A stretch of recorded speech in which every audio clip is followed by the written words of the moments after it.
Hey guys, so tonight, this is a Wednesday night of the week of MERT training, and one of the things that we're going to do tonight is our guys, Parker, the logistics provider, we tend to take and move all the equipment and stuff with 6 semi trucks. And so one of the things that we're going to do tonight is we have the operators from Motorola that help us with traffic with the smaller trucks, with the pickup trucks. They're going to actually go and ride with the drivers of the semi trucks so they can get a feel for what it's like from a semi truck's driver perspective. So we're going to do a little video about that to give you an idea. And it's a kind of a chance for the MERT team operators, the system technologists from Motorola, to ride with the logistics partner, Parker, and then let those guys kind of understand from a semi-truck driver's point of view what they need with traffic and what they encounter when they're operating as we're moving all the gear in. So it's kind of like a cross-training opportunity for the logistics guys to understand what the system technologist needs and vice versa. So follow along. So here we got Josh. This is one of Motorola's specialized system technologists. He does microwave pass and all kinds of things. Tell him kind of what you do, and then kind of talk about the opportunity that is your guys' idea and our idea to like kind of let this kind of a cross-training opportunity, right? Yeah, definitely. If you've watched the other videos, you'll know that I kind of do the microwave stuff, backhaul stuff, as well as being a regular tech. But driving down, we run a convoy. Driving in our trucks is different than these big things, so we kind of want to see what these guys experience when we're heading down like in theater, and to kind of get their point of view on how we need to make sure we're driving with them. Make sure we're not going to be causing any issues or help them any way that we can when we're driving down. Yeah, it's pretty cool. So it's a great cross-training thing. Yeah, it's great. And it also lets you kind of build a relationship with your big truck driver, and they get to know you a little bit better. Absolutely, too. yeah, absolutely. All right, right here, this is Smiley. He's been with us for about 3 or 4 years, but the neat thing about Smiley is he used to go on the hurricanes with us 4 or 5 years before, right? Mm-hmm. We're going to send our camera guy, Steven, along, and he's going to ride with you and Josh, and he's going to mic you up, and y'all kind of talk about your experiences and just relax and have fun. But how many hurricanes have you been on with us? 2017, I think. Well, that would have been the one that hit the Keys. Yeah, so we did the Keys. You've probably been on 5 or 6. 5 or 6, yeah. Yeah, so Smiley has a lot of experience with us. Smiley's been driving a truck since he was 18. That's all he did for like 30 years, I guess, 25. 30 years, 29. Yeah, so he is a multi-million-mile driver, tons of experience, and so we thought it'd be really good for them, the system technologists and the Motorola guys, to see what the truck drivers have to deal with. A lot of people out there watching this video even don't understand that if we're going 5 miles an hour to go 50 miles an hour, you might have to shift 10 gears. And so it'll be just a good time. And it's also a way that we can do some team building between the Motorola guys and our guys. Right. So we're excited to have Smiley on board with us now for a couple of years, and so thought it'd be a lot of fun. My dad was a trucker, my granddad was a trucker, my great-granddad hauled stuff for people with 2 mules and a wagon. My family was in the trucking business before there was trucks. I went and got a license the day I turned 18 and started when I got out of high school. Well, I went to trade school. I drove a truck during the day, a beer truck, and went to technical school at night for 2 years. My Uncle Jack was actually a electrician, wanted me to get in I was going to be an electrician with him. About 3-4 months before I got out of school, he sold the business and went to work for Floyd Hospital. So I got a job as an electrician's helper. At that time, I think minimum wage was $4.25. I quit a $500 salary a week job driving a beer truck to be an electrician's helper. That didn't last but about 6 or 7 months, and I went back to driving a beer truck. Yeah, I can see why.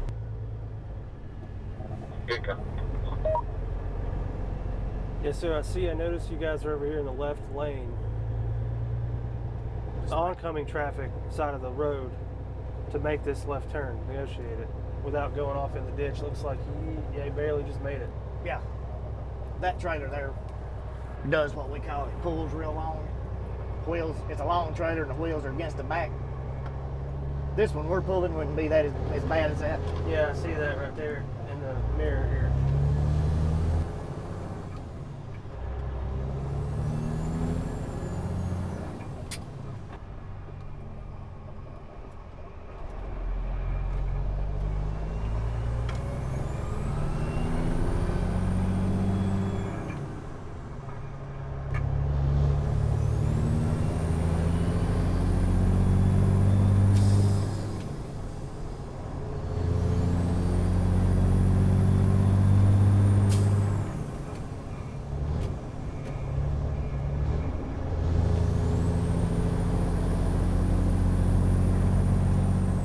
So I notice when you're shifting, I see it looks like how are the gears spaced? Like, you know, on the shift tree. Well, this is an 18 speed, a 13 speed, and an 18 speed. All the way over against your leg is what they call low gear. Up against the dash, that'd be reverse. Reverse, low, Like one. over here? Yeah. Yeah. Okay. Reverse, low. 1, 2, 3, 4. And then it's just 5, 6, 7, 8. But each one of those 8 gears, I can split with this button here. It has an overdrive in each one of those gears. Okay.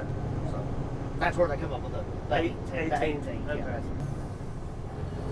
I mean, that's a split there. We're in overdrive of that gear now. So Okay.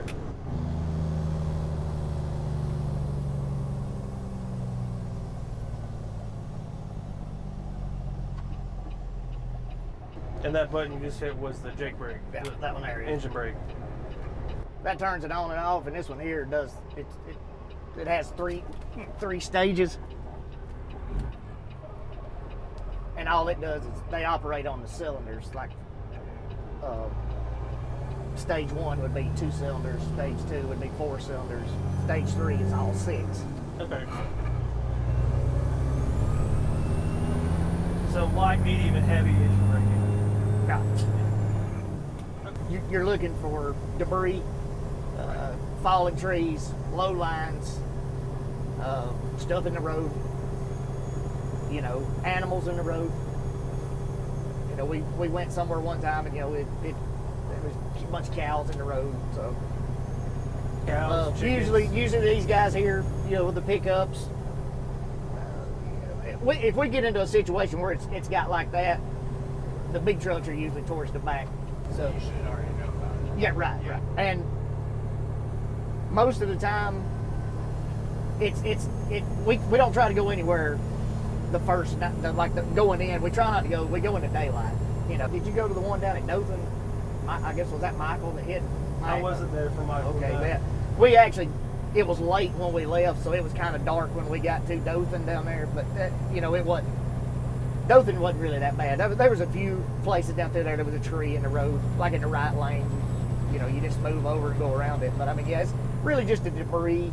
So you're very familiar with the areas that we would typically respond to. Most likely, Yeah. yeah. So, Was it you that came up when we were down here? I think it was. I can't remember if it was Ian or Ida, where someone knew exactly where a pilot was. It's like they didn't even look it up; they just knew where it was. that was probably me. Yeah. What's striking to me, you know, and I know that the trailer's unloaded, but just the amount of power that this truck has. Yeah. You notice it. I mean, as soon as you put your foot down on that accelerator, you can feel it, like in your back, like it's Right. You know, how does a truck like this compare to your standard, like let's say, I don't want to call anybody out, but like your standard over the road Just operator? a freight hauling truck. Yeah, just a freight hauling truck. These trucks, everything we have would be considered like a owner-operator, independent trucker. You know, guy that buys, drives his own truck. This is what we consider owner-operator spec trucks. You're gonna have, you know, a little more customized stuff, big power, big transmissions. You know, we're a company that has 1,000 trucks. You know, they're just gonna, you know, buy whatever they can get by with, I guess you could say. Yeah. And some big companies, I mean, there's thousands of people that drive a truck every day that wouldn't want to drive this truck for the simple reason it doesn't have that much room in it. I mean, this is, if you're staying gone from home all the time, you want one that's, you know, taller cab. I mean, just it would be a lot more comfortable if you had to stay in it all the time. I mean, like I said, this is more of a one man, you know, looks after his own thing operation. I grew up in one. I tell people, and I don't know if it would be hard to believe or not, but I've never had anybody go, hey, when you sit down in this seat, you do this. This is what you do. You don't you push this button to let the I learned all that just sitting in that seat watching. When I was out of school, I was with my granddad in a truck, you know, or at the shop, the company he worked for, I was at their shop, you know, or my dad drove. I always went with him too, whichever, you know, I'd go with somebody, but I never really ever wanted to do anything else. Can you remember your first time driving one? I was probably on the highway, or? Yeah, well, just around. Just like first time you jumped up in that seat and you took off down the road. I used to move them around on the, you know, in like a parking lot or something when I was probably 9, 10 years old. No way, 19 years old? And I probably drove down the road the first time. I was probably 14, 15, somewhere around there. So I went on a trip to, I think, to New Orleans with my granddad. He'd been up a while. He was tired.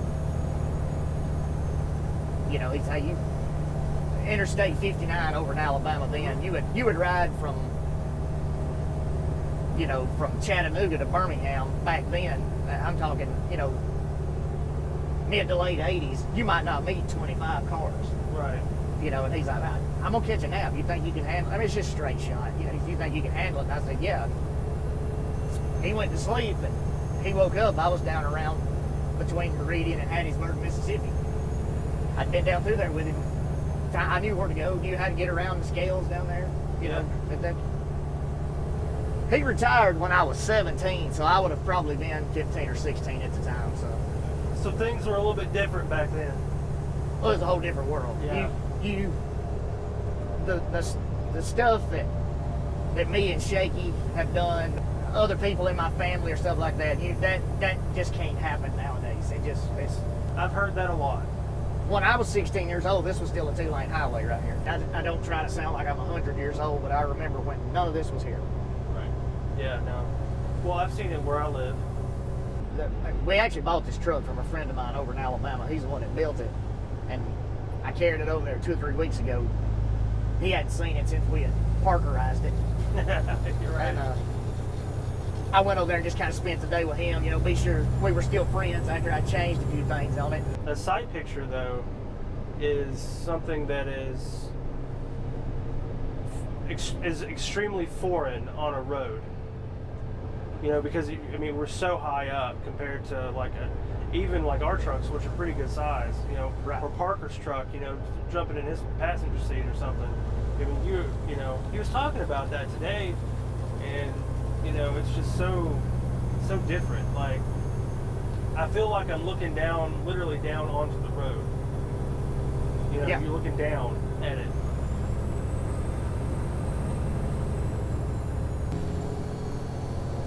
So, let me ask you a question. You know, we came out and drove tonight. We put the trailers on the back, even though they're empty. Right. So, you know, I guess explain to me why we did that versus just driving around with no trailer on it. I guess it just, you know, give you a little more of a idea, like you were talking earlier about how much swing Seth had to take to make that turn. It just gives you a little better idea of that, how much room it takes. Does it change the driving dynamic of the vehicle? A little. The trucks nowadays everything's built so much better, technology and all that. The old days, a bobtail truck was, you just lay your foot over on the brakes and everything would lock up and you would just slide through somewhere. I mean, we have anti-lock brakes now. And they will, technically one will probably stop easier with an empty trailer than it will bobtail, yes. It just, you know, they ride a little better if they got some weight sitting on the back of them. So. Well, I mean, the machine is built to haul something. Right. You know. Like just the weight distribution of the vehicle. That makes sense. My first truck I ever owned was a 77 model, and it actually had a switch up here. When I had it, it didn't even have any brakes on the front axle out there. They'd been took off. But when it was new, you were not required to have brakes on the steer axle until I think like 1982. You could order them, or you could, you know, you didn't have to have them on the steer axle out there. Okay. The front axle. And My truck, the man that bought it new, had ordered them, but it had a switch, just an air flip toggle switch. You could cut them off, cut the air off to them. Ah, so what would be the advantage of that? You get in a ice or snow situation, and like I said, this truck don't compare anything to that truck. And I mean, look at them, they look a lot alike, but I mean, as far as comfort and, you know, stuff like that, but I mean, yeah, like I said, the brakes were just different back then. You bobtailing, you lay your foot over on the brake, I mean, every wheel on it would lock. Sounds like a real messed up day. The Jake brakes have got better over time. The anti-lock brakes, when they first started it was kind of a, you know, it took them a few years to get that weeded out. Now you rarely have the problems now you have. I mean, it's like everything else. I mean, everything's a lot better than it used to be. I mean, you know, used to, if you had a 350 horsepower motor and you tuned on it a little bit and made it a 400, that was, you know, you were the thing. You know, this one was 550 from the factory. Right. So what's interesting is I noticed that, like, we came up on the back of Seth there, and you have to be thinking so much further ahead of the truck. You know, okay, all right, I see he's slowing down. My rate at which I'm catching him is pretty quick. I'm going to have to hit my Jake brake and then, you know, then brake. right. You know, that's something that someone that's in a car just does not understand at all. Like, you know, you're having to constantly just keep that. You know, obviously you've done it so long, it's second nature. You just do it. Yeah. And I mean, one of my biggest pet peeves is, you know, and I know they don't think about it. It's like, say we're going out there and we're actually 4 or 5 miles an hour over the speed limit. Somebody passes you here, jumps over in front of you, and turns in at this place here because they think you're holding them up. That could set them up to get rear-ended so bad that they don't even realize. Right. Yeah. I can see how for a lot of truckers across the country that's extremely frustrating, or especially navigating like traffic. Yeah, you know, I mean, this truck and this empty van trailer, we're probably somewhere around, I don't know, 34,000 pounds. I mean, we could be, you know, 45,000 pounds heavier than we are and still be legal to drive. You know, I mean, you can gross 80,000 pounds in a tractor and trailer just with this setup. There's different laws, not really around here, more out west. You know, more axles you have, more weight you can carry. But I mean, basically just always think, you know, if that truck's loaded, that could be 80,000 pounds. You know, your 3,800 pound car is not going to stand much of a punch from that. So. Nothing. It's like getting hit by a train. Yeah, like stopping right there, going the speed. Yeah, that wouldn't happen. That would not have happened. Just, I guess, we just came up on a red light. We made it through the intersection in time, but it changed on us. You know, went from green to yellow. About to change to red.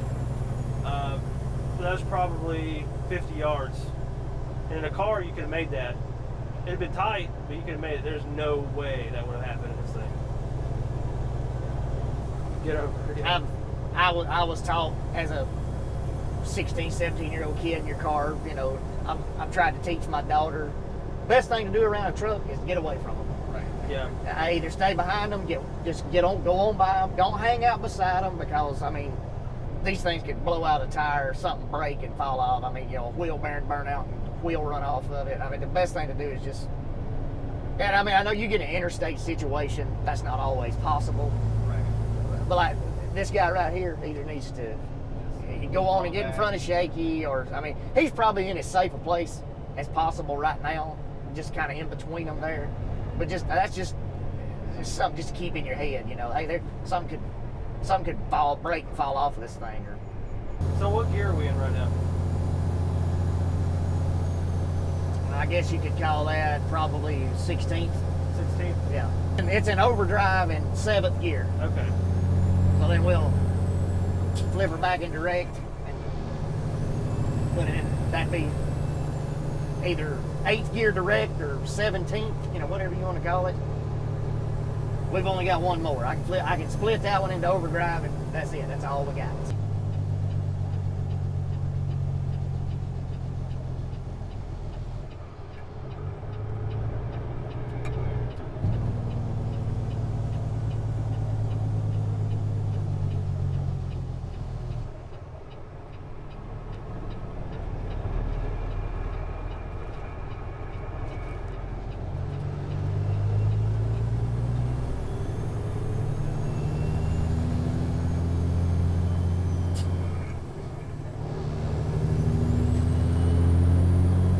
So you've shifted 3 gears there.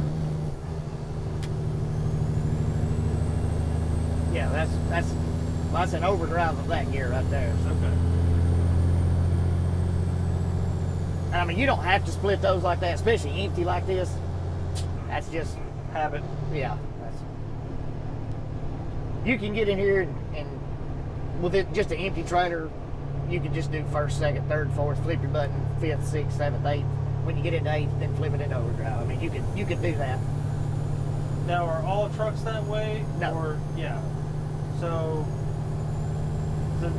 all trucks are not that way. You've got this. It's this particular model that's split into overdrive like that. An overdrive transmission like this is an 18 speed. Both of those trucks up there are a 13 speed. It's the exact same thing, except you can't split the gears in the low side of the transmission. I can, they can't. Okay. And that's the only difference in the 13, 18. What's the advantage of splitting it low? You know, if you were heavy hauling, or you know you're not wanting to, you're just needing that little extra oomph to get started off. I hauled cows for years, and it was, you know, with 18 speed, and it really helped with that, because you can't be taking off like somebody's chasing you. Yeah. This truck and the day cab truck that's sitting under the trailer, y'all been staging out there at the dock, are 18 speeds. Both of those, the big sleeper truck and the other day cab, are 13 speeds. Then the two internationals are both 10 speeds. You change 5 gears, flip the button, change 5 more. But most, I mean, I can't stand a 10 speed myself, but Have they always been like that? Where you flip the button, or is that a recent? no, that come around, I guess, early 70s. It used to all be, this is all air operated. Before it was air operated, you had 2 gear sticks. Yeah. Okay. And you had what they called a main transmission and an auxiliary. This truck just has one transmission, but it's got like three shafts in the transmission that the gears all ride on. But back then, you might have what they would call a 5 and a 4. You had 5 main gears, and then you had 4 auxiliary gears. And you know, that was, but the air shift did away with a lot of that stuff. And I actually had a truck one time that was a 2-stick truck. It was a 6-speed with a 4-speed auxiliary. The first truck I ever owned was a 77 model Kenworth. Drove a little old GMC one time that was a 72 model. I guess that was probably the oldest one. No air conditioning, no power steering. I mean, it sounded like you were sitting on top of the motor all day long. It's just how noisy it was. What's the fuel bill on a truck like this? Let's say like you were down to like, I don't know, you were inside the red arc there on the fuel gauge, and you filled it all the way up. Right now, the way fuel is, you would be all over $1,000. It'd be 900 and something. I mean, it holds 300 gallons. Yeah, so do the math, right? Yeah. Whatever the diesel cost is times 300. Yeah. I mean, I think around here, I hadn't even really paid any attention to how much fuel. I know me and Seth went down to Miami a while back. We were full when we left. We went down there and picked up what we had to pick up. We made it back to Valdosta and both filled up there. And I was in that truck Shakey's driving, and it was $975 to fill it up. How many quarts of oil does this thing hold, or rather gallons of oil does the engine oil sum hold? Roughly 11 gallons. A lot of oil. Yeah. Dang, man. And how often do you have to change that oil compared to like a car or a truck? I mean, if you drive one every day, I mean, 15,000 miles is on one of these Caterpillars or the newer Detroits. 15,000 miles is a good, you know. I know some people go to 20 or 25. To me, that's a little too far. The older engines, a lot of guys change theirs at 10 or 12. You know, this motor here, it would be fine at 15,000 miles. I don't know that they'll ever make it more efficient. The rules and the regulations that they've come up with in the last 8 or 10 years is why trucking is in the shape it's in now. I don't know if any of us, you might, I don't know, I'm sure I won't live to see it. There'll be a day where there's only like 8 or 10 trucking companies that deliver everything in the country. It'll just be, you know, big companies. I don't know if the automated thing, I don't know if that'll ever, I mean, it might one day, 100 years from now, who knows? I mean, who knows what that, but. What is your opinion on electric? It's like anything, you know. If you get all the bugs worked out of it, and I mean, I know you have those years of going through getting that, but I wouldn't have no problem with it. But I mean, I don't think that should be. I don't really know how to word it. I mean, just you know, well, here's what we're gonna do. You're either gonna do this or you're not gonna do anything.